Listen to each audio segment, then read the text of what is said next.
হাসপাতালে এসেছি, কি বলবেন? 2 কোটি অভিযোগ। তোর বাপের কি? তোর বাপের কি? লিপস এন্ড বাউন্সে কালকে রেড হয়েছে। তোর বাপের কি? কার বাপের যে কি সেটা তো এবার বোঝা যাবে আর কয়েকটা দিন পর। তবে আজকে রাতে যে বেশ কিছু বাপের ছেলের ঘুম উড়ে যাবে সে কথাটা এই বাংলার মানুষ খুব ভালো করেই বুঝতে পারছে।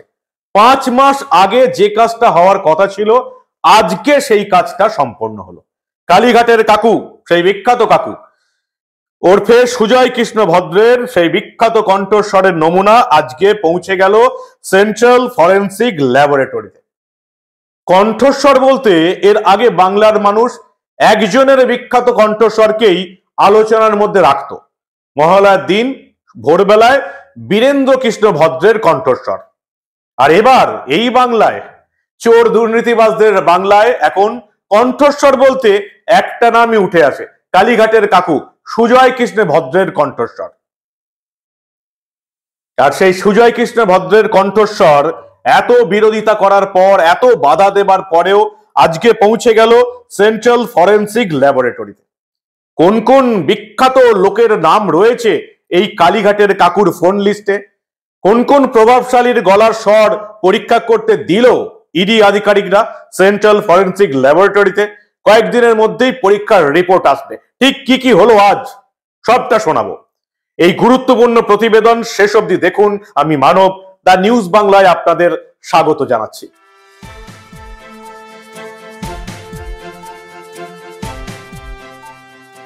কালীঘাটের বিখ্যাত কাকু সুজয় কৃষ্ণ ভদ্রের আরো বিখ্যাত কণ্ঠস্বর আজকে পৌঁছে গেল সেন্ট্রাল ফরেন্সিক ল্যাবরেটরিতে। তার সঙ্গে পাঠানো হয়েছে 5টা রেকর্ডিং ক্লিপস। 5টা রেকর্ডিং ক্লিপস পাঠানো হয়েছে। এই 5টা রেকর্ডিং ক্লিপস আছে 5 জন বিখ্যাত ব্যক্তির সঙ্গে এই কালীঘাটের বিখ্যাত কাকুর কথোপকথন। এই 5 জন ব্যক্তি কারা? কয়েকজনের নাম তো আপনারা ইতিমধ্যেই পেয়েছেন। মানিক ভট্টাচার্যের নাম পেয়েছেন, প্রাথমিক শিক্ষা সংসদের 10 বছরের চেয়ারম্যান। কত বিতর্ক সত্ত্বেও মমতা বন্দ্যোপাধ্যায় তাকে সরানোর প্রয়োজনীয়তা বোধ করেননি। আর দুজনের নামও আপনারা পেয়েছেন, দক্ষিণ 24 পরগনা জেলা পরিষদের প্রাক্তন সদস্য জ্ঞানানন্দ সামন্ত এবং সিভিক ভলেন্টিয়ার রাহুল বেরা। এই রাহুল বেরা সিভিক ভলেন্টিয়ার, যার কাছ থেকে 5টা মোবাইল বাজেয়াপ্ত করেছিল ইডি। এই 5টা মোবাইল থেকে যাবতীয় কিছু মুছে ফেলেছিল এই রাহুল বেরা। এই 3 জনের নাম তো আমরা পেয়েছি। বাকি 2 জন কারা? যদি ধরে নি একজন হলেন কালীঘাটের সেই বিখ্যাত সাহেব যিনি তার নাম বলেছিলেন অভিষেক বন্দ্যোপাধ্যায়, তাহলেও আরো একজন রয়ে গেলেন ছুপা রুস্তম। নাকি এই 5 জনের বাইরেও কেউ আছে সেটা অবশ্য ইডি আধিকারিকরা বলতে পারবে। কালীঘাটের কাকুর কণ্ঠস্বরের নমুনা আজকে পৌঁছে গেল সেন্ট্রাল ফরেন্সিক ল্যাবরেটরিতে। তার সঙ্গে 5টা রেকর্ডিং ক্লিপস পাঠানো হয়েছে। যে রেকর্ডিং ক্লিপসে মনে করা হচ্ছে যে কাকুর হোয়াটসঅ্যাপ চ্যাট আছে এবং হোয়াটসঅ্যাপ ফোন কল আছে। যে ফোন কলে তিনি কথা বলতেন প্রাথমিক শিক্ষা সংসদের চেয়ারম্যান মানিক ভট্টাচার্যের সঙ্গে, যে ফোন কলে তিনি বলে দিতেন 235 জনের লিস্ট পাঠালাম, এই 235 জনকে চাকরি দিতে হবে। কার নির্দেশে পাঠাতেন? কালীঘাটের কাকুর তো এত বড় ক্ষমতা ছিল না যে তৃণমূলের বিধায়ক, প্রাথমিক শিক্ষা সংসদের সভাপতি, তাকে ফোন করে বলা এই 235 জনকে চাকরি দিতে হবে। কালীঘাটের কাকু কার নির্দেশে এই ফোন কলগুলি করতেন গোটা বাংলার মানুষ জেনে গেছে, শুধু এখন আদালতে প্রমাণের অপেক্ষা। এবং সেই সঙ্গে এই যে দুটো নাম আমি বললাম কালীঘাটের কাকু যাদের সঙ্গে কথা বলতেন, তাদের গলার স্বরের নমুনা ইতিমধ্যেই সংগ্রহ করা হয়েছে। সিভিক ভলেন্টিয়ার রাহুল বেরার গলার স্বরের নমুনা পরীক্ষা করা হয়েছে।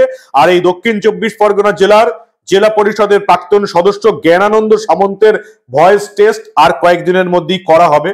কালীঘাটের কাকুর মতন এরা তো আর ব্যানার্জি পরিবারের এত কাছের লোক নয় যে 5 মাস ধরে গোটা রাজ্য প্রশাসনের চাপ আসবে। 5 মাস ধরে এসএসকেএম এর দলদাস চটিচাটা অপদার্থ ডাক্তাররা কালীঘাটের কাকুকে জামাই আদরে রেখে দেবেন এসএসকেএম এর ভিআইপি কেবিনে।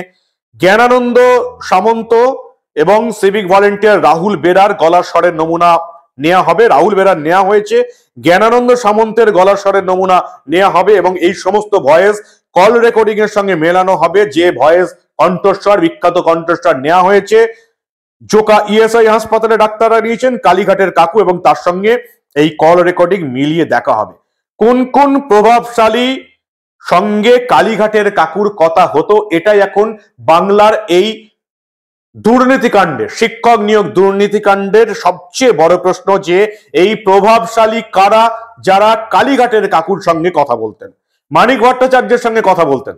তার গলার স্বরের নমুনা পরীক্ষা করে দেখা হবে। এবং আপনারা জানেন কালীঘাটের কাকু এখনো এসএসকেএম এ ভর্তি আছেন। এসএসকেএম এর ডাক্তাররা ফিট সার্টিফিকেট দিয়ে দিয়েছেন, তবু প্রেসিডেন্সি জেল কর্তৃপক্ষ কালীঘাটের কাকুকে নিয়ে আসছে না। বিচারপতি অমৃতা সিনহা বুদ্ধি করে রুদ্ধদ্বার নিজের এজলাসে একেবারে শুনানি করে রাতারাতি কালীঘাটের কাকুর গলার স্বরের নমুনা নিয়ে নেন ইডি আধিকারিকদের দিয়ে, রীতিমতো সিআরপিএফ বাহিনী পাঠিয়ে সেই কালীঘাটের কাকুর কণ্ঠস্বরের নমুনা এবার পৌঁছে গেল সেন্ট্রাল ফরেন্সিক ল্যাবরেটরিতে। কুন্তল ঘোষ যুব তৃণমূলের নেতা, তার সঙ্গেও নাকি মানিক ভট্টাচার্য এবং এই দুজনের সঙ্গে নাকি কালীঘাটের কাকুর কথা হতো।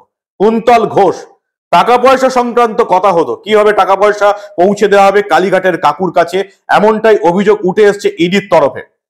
কালীঘাটের কাকুর সঙ্গে কি কুন্তল ঘোষের কথোপকথন, এবং সেই কথোপকথন যদি পাঠানো হয় তার মধ্যে কি আছে, কার নাম উঠে এসছে, কার নির্দেশে কালীঘাটের কাকু কুন্তল ঘোষের মতন চাকরি চুরির দালালদের কাছ থেকে, যুব তৃণমূলের নেতাদের কাছ থেকে টাকা আদায় করতেন, সেটা এবার প্রমাণ হতে চলেছে। কাকুর কণ্ঠস্বরের নমুনা বুদ্ধি করে নিয়ে নিয়েছেন বিচারপতি অমৃতা সিনহা। রীতিমতো এসএসকেএম হাসপাতালের কর্তৃপক্ষকে একেবারে কড়া ব্যবস্থা নেওয়ার হুঁশিয়ারি দিয়ে বিচারপতি অমৃতা সিনহা এই নমুনা নিয়েছিলেন, আপনারা জানেন। না হলে এই নমুনা কোনোদিনই নেওয়া হতো না। কালীঘাটের কাকু সাংবাদিকদের বলেছিলেন, সাংবাদিকরা যখন প্রশ্ন করেছিল লিপস অ্যান্ড বাউন্স কোম্পানি নিয়ে, সাংবাদিকদের বলেছিলেন, যখন তিনি রীতিমতো অসুস্থ ছিলেন, মুখের মাস্ক খুলে সাংবাদিকদের বলেছিলেন তোর বাপের কি। কি বলবেন? 2 কোটি অভিযোগ, তোর বাপের কি? তোর বাপের কি? লিপস অ্যান্ড বাউন্সে কালকে রেড হয়েছে, তোর বাপের কি? আজকে সেই কালীঘাটের কাকুর কণ্ঠস্বরের নমুনা পৌঁছে গেল সেন্ট্রাল ফরেন্সিক ল্যাবরেটরিতে। কার বাপের কি আর কয়েকদিন পরে সেটা বুঝতে পারবেন কালীঘাটের কাকু এবং এই ব্যানার্জি পরিবার। কোন বাপের ছেলেদের আজকের রাত বিনিদ্র রজনী যাবে, আজকের রাতে কাদের ঘুম আসবে না, সেটা বাংলার মানুষ পরিষ্কার বুঝতে পারছে।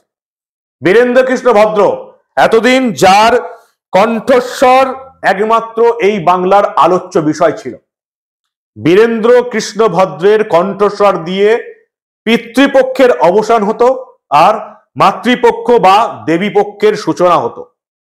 কালীঘাটের কাকুর কণ্ঠস্বর দিয়ে কোন পিসিপক্ষের অবসান হয় আর কোন নতুন পক্ষ পরিবর্তনের পক্ষ শুরু হয়, সেটাই এখন দেখার। আপনারা কি বলেন?